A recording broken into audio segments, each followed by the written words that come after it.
نبی کریم صلی اللہ علیہ وسلم کی سب سے بڑی بیٹی حضرت زینب رضی اللہ تعالیٰ عنہ، ان کا نکاح ابو العاص سے ہوا، جو شروع میں مسلمان نہیں ہوئے تھے۔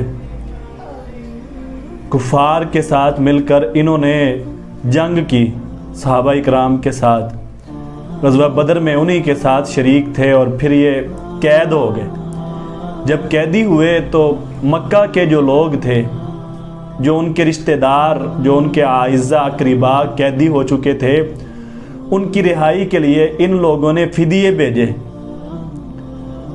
انہی میں حضرت زینب رضی اللہ تعالی عنہا نے بھی ایک ہار بھیجا تھا بطور فدیہ، جو حضرت خدیجہ رضی اللہ تعالی عنہا نے انہیں جہیز میں دیا تھا۔ جب رسول اکرم صلی اللہ علیہ وسلم نے وہ ہار دیکھا تو آپ کی آنکھوں میں آنسو آ گئے، آپ کو حضرت خدیجہ رضی اللہ تعالی عنہ کی یاد آ گئی۔ تو آپ نے بعد میں صحابہ اکرام سے مشورے کے بعد انہیں بغیر فدیے کے رہا کر دیا، اور وہ ہار واپس کر دیا۔ اس شرط پر رہا کیا تھا کہ یہ جائیں گے اور مکہ میں جا کر حضرت زینب رضی اللہ تعالی عنہ کو مکہ سے مدینہ کی طرف بھیج دیں گے۔ انہوں نے شرط منظور کی۔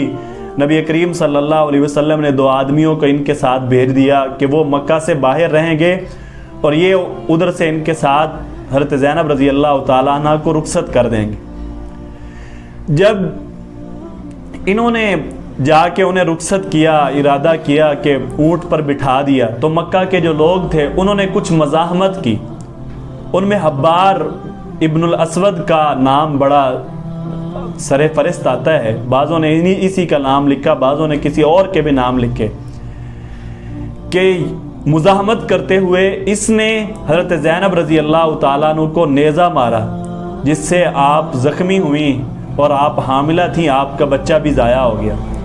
ابو سفیان نے یہ کہا تھا، کہنا لگا کہ اچھا محمد صلی اللہ علیہ وسلم کی بیٹی ہو اور اس طرح اعلان مکہ سے مدینہ چلی جائے ہجرت کر کے، ایسا نہیں ہو سکتا، اب چلے جاؤ اور چپکے سے بعد میں کسی وقت میں آ کے انہیں لے جانا، اعلان یوں ہجرت ہم نہیں کرنے دیتے، نہیں جانے دیں۔ تو بہرحال اسی مزاحمت کے اندر حضرت زینب رضی اللہ تعالیٰ عنہ کو تکلیف اٹھانی پڑی، وہ زخم ہوا، اس زخم میں آپ کئی سال تک بیمار رہیں، اور اسی بیماری میں 8 ہجری میں دنیا سے آپ کی رخصتی ہو گئی۔ نبی کریم صلی اللہ علیہ وسلم انہی کے بارے میں فرمایا کرتے تھے، ہیا خیر بناتی اصیبت فیہ، یہ میری سب سے بہترین بیٹی ہیں جنہیں میری محبت میں ستایا گیا، جنہیں اللہ کے دین کے لیے ستایا گیا، جنہیں اللہ کے دین رسول اکرم صلی اللہ علیہ وسلم کی محبت میں تکلیفیں دی گئیں۔ پیغمبر ان کی تعریفیں کرتے ہیں۔ نبی کریم صلی اللہ علیہ وسلم کا مزاج تھا کہ آپ صحابہ اکرام میں مختلف خوبیاں دیکھ کر، آپ صحابہ میں آپ سے منسلک جتنے لوگ تھے، خواہ وہ دوست ہوں، خواہ وہ رشتہ دار ہوں، خواہ آپ کے صحابہ ہوں، خواہ آپ کی بیٹیاں ہوں، آپ کی شریک حیات ہوں، آپ ان سب کی موقع بموقع ان کی خوبیاں دیکھ کر، کسی موقع پر جس وقت وہ خوب نمایاں ہوا کرتی تھی، اس وقت ان خوبیوں کو بیان کیا کرتے تھے، ان کی تعریف کیا کرتے تھے، ان کی مدح کیا کرتے تھے۔ حضرت فاطمہ الزہرا رضی اللہ تعالیٰ عنہ، ان کے بارے میں بھی رسول اکرم صلی اللہ علیہ وسلم ان کو عزت بھی دیا کرتے تھے، اور ان کی فضائل، ان کی مدح کرتے ہوئے بھی آپ نظر آتے ہیں۔ آپ جب وہ حضرت فاطمہ رضی اللہ تعالیٰ عنہ آپ صلی اللہ علیہ وسلم کے پاس آیا کرتی تھیں، حدیث میں آتا ہے قام الیہا، کہ پیغمبر کھڑے ہو جایا کرتے تھے، پیغمبر فاخذ بیدیہا، آپ صلی اللہ علیہ وسلم ان کے ہاتھ سے پکڑتے اور آپ بٹھاتے، ان کا بوسہ لیتے، واجلسہا فی مجلسی، اپنی مجلس میں جہاں خود بیٹھے ہوئے تھے وہاں لا کر بٹھا دیا کرتے تھے۔ تو پیغمبر عزت دیا کرتے تھے، اور مدح میں آپ نے کیا کہا، ان کی تعریف کرتے ہوئے آپ نے فرمایا سیدۃ نساء اہل الجنہ، کہ فاطمہ الزہرا تو اہل جنت یعنی جنت کی عورتوں کی سردار ہوں گی۔ یہ تعریف کرتے ہوئے آپ نے فرمایا، آپ سے منسلک جو صحابہ تھے، آپ نے حضرت ابو عبیدہ بن الجراح رضی اللہ تعالیٰ عنہ کے بارے میں فرمایا، لِكُلِّ أُمَّةٍ أَمِينٌ وَأَمِينُ أُمَّتِي ابو عبیدہ بن الجراح، کہا کہ ہر امت کا ایک امین ہوتا ہے، میری امت کا امی ابو عبیدہ بن الجراح ہے. آپ ان کے اس صفت کی تعریف کر رہے ہیں.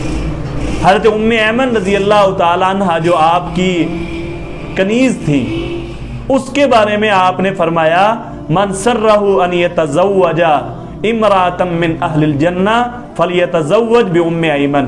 آپ نے فرمایا جو شخص یہ چاہے کہ جنتی عورت سے شادی کرے تو وہ ام ایمن سے شادی کر لے. آپ ان کی تعریفیں کر رہے ہیں. تو آپ اور صحابہ کی بھی تعریفیں کرتے نظر آتے ہیں موقع بموقع. کسی موقع پر جس کے اندر یعنی جو فضیلت تھی، حضرت عائشہ صدیقہ رضی اللہ تعالیٰ عنہ کے بارے میں فرماتے ہیں فضل عائشہ علی النساء کفضل السرید علی الطعام، کہ عائشہ کی فضیلت اور باقی عورتوں پر ایسے ہے جیسے کھانے میں سرید کو فضیلت ہے. یہ رسول پاک حضرت عائشہ صدیقہ رضی اللہ تعالیٰ عنہ کی تعریف کرتے نظر آتے. تو آپ مختلف صحابہ میں آپ نے ان کی مختلف خوبیاں انہیں ہائی لائٹ کر کے انہیں آپ نے موقع پر ان کی تعریفیں کی ہیں. یہ ایک اچھی صفت ہے. ہمارے ساتھ بھی جو منسلک لوگ ہوں، خواہ آپ کے رشتہ دار ہوں، خواہ آپ کی اولاد میں سے کوئی ہو، آپ کی شریک حیات میں سے کوئی ہو، آپ کے ساتھ جڑنے والے شاگرد ہوں، جو بھی آپ کے ساتھ ہوں، آپ بھی ان کے اندر جو خوبیاں ہیں ان کو نمایاں کیجئے، ان کو لکھیے. بلکہ کوشش کیجئے روزانہ کے اعتبار سے بیٹھیے اور ایک کاغذ لیجئے کہ ان کی خوبیاں وہ نوٹ کریں. کم از کم روزانہ کے اعتبار سے 3 خوبیاں نوٹ کریں، اور نوٹ کرنے کے بعد جب کبھی موقع ہو، ملاقات ہو، اور یہ بھی لکھیں کہ یہ خوبیاں کس وقت اچھے طریقے سے نمایاں تھیں. جس وقت وہ اچھے طریقے سے نمایاں تھیں اس وقت کو بھی یاد رکھیں، اور یاد رکھ کے جب موقع پائیں، جب ملیں تو دوسرے سے شیئر کریں. اس سے محبت بڑھے گی، اس سے تعلق بڑھے گا. ہم نہ جانے کیوں ایسا کرتے ہیں کہ ہم کسی کی تعریف نہیں کرتے، ہم کسی کی مدح نہیں کرتے. دیکھیے تعریف کیجئے، خوشامد سے بچیے. خوشامد اس کی تو تنقیص آئی ہے قرآن پاک میں بھی، وَيُحِبُّونَ أَن يُحْمَدُوا بِمَا لَمْ يَفْعَلُوا. قرآن پاک ان کے لیے یہ فرما رہا ہے کہ یہ ایسے لوگ ہیں جو کرتے نہیں اس پر اپنی تعریف کو پسند کرتے ہیں.